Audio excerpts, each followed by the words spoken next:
Hi hello everyone, সবাই কেমন আছো? আশা করি সবাই ভালো আছো। আর আমার সুশান্ত এই কিচেনের ছোট মিনি ব্লগে জানাই সবাই আন্তরিক শুভেচ্ছা। তো আজ হয়ে যেতেছে একটা বুধবার, সকালে ঘুম থেকে উঠেছি, স্নান সেরে একদম রেডি, আমি রান্না করে লেগেছি। তো কি কি রান্না করতেছি দেখো আমার এই ছোট মিনি ব্লগের মধ্যে কি কি রান্না করতেছি। এখানে বসে দিলে ভাত, ভাতেও ভাত, ভাতের মধ্যে গরম গরম খাইতে থাকা। আর এখানে হলে ওদের আলু আর পনির একটু আগে দেওয়া লেগেছে, তাড়াহুড়া আমি এক করে দেওয়া লেগেছি। এই যে এটা হচ্ছে পনির আলু, পনির আলু বাকি আলু পনিরের রসা আর ভাত লাগে থাকো। পরে আলু এখন একটু ভাজতে দিলাম, তারপরে দেখো কী করতেছি বন্ধুরা।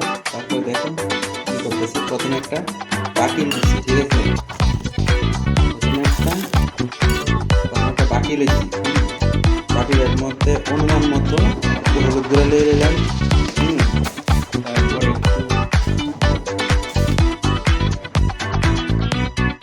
লঙ্কা গুঁড়া নিয়ে নিলাম। আর এখানে জিরে ধনিয়া দুটোই আছে। তো এটা একটু বেশি দিলাম।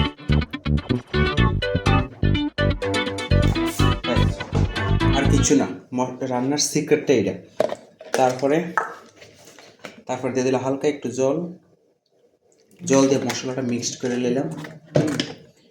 তারপর একটা স্পুন দিয়ে মিক্সড করে নিলাম ওই মশলাটা। তারপর কি তেমন কিছু না, রান্না এমন একটা জিনিস, হ্যাঁ রান্নাটা পরিশ্রম না, কিন্তু ওই সবাই ভালো লাগে না আসলে, কাজকর্ম করে ভালো লাগে না। আর আমি একটু তাড়াহুড়া করে রান্না করতেছি আজকে, ডিউটি আছে আজকে। তো এদের মধ্যে কিতা দিচ্ছে দাঁড়া দেখি না, আজকে কালি জিরা ফোড়ন দেবো। তো ওইখানে তোকে ভাইজা টাইজা রাখছি। তো দেখো এই ওরা সম্বাসটা লইতেছি। দেখো যেই তেলটার মধ্যে ভাজছিলাম ওই তেলটার মধ্যে দেওয়া লইতেছি। হ্যাঁ, তো আমি কী করছি, প্রথমে হালকা একটু কালি জিরা দিয়ে নিলাম। কালি জিরাটা আমার ফেভারিট, কালি জিরাটা দিয়ে নিলাম। বাস কালি জিরাটা হয়ে গেছে। তারপরে এই যে মশলাটা মিক্সড করে রাখছিলাম, এই মশলাটা মিক্সটা দিয়ে দিলাম এটার মধ্যে।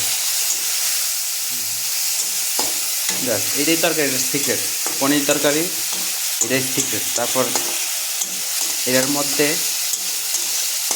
আদা পেস্ট, আমি আজকে আদা পেস্ট দিতাম না, কারণ আদা পেস্ট করণের মতো সময় নাই।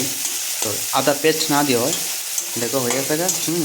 দেখো হয়ে গেছে। এটার মধ্যে আদা বাটাও দিতে পারো, হ্যাঁ, তো কাজু বাদাম বাটা দিতে পারো, কিন্তু এটা আমি নর্মালভাবে করতেছি, বাড়ি করে সচরাচর আমরা যেমনি খাই।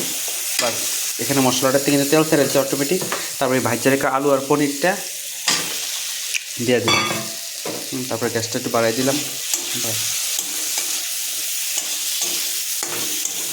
তো এই পদ্ধতিটা রান্না করে দেখো, নর্মাল মানে যখন তাড়াহুড়া লাগবো। তারপরে দেখো গ্যাসটা একটু বাড়াই দেওয়া নেই, মশলা অটোমেটিক ফ্রাই হয়ে গেছে। তারপর দিয়ে দিলে হালকা একটু জল, বাস বেশি দিতাম না, হালকা একটু জল দিলাম।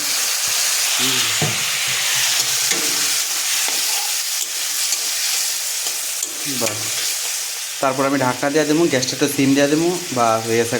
তারপর একটু লবণ দেবো। 10 কথার মধ্যে 1 কথা, রান্না করতে গেলে হলুদ মরিচ জিরা দিই না, যাই কিছু কম দেবো বেশি দেবো। এই যে দেখতেছ সাদা সাদা, হ্যার কিন্তু একটাই ধর্ম, সবার রান্নার মধ্যে স্বাদরা বাড়ায় লবণ। তুমি যতই ভালো রান্না করো, লবণ যদি না দেবো রান্নার মজাই একদম শেষ।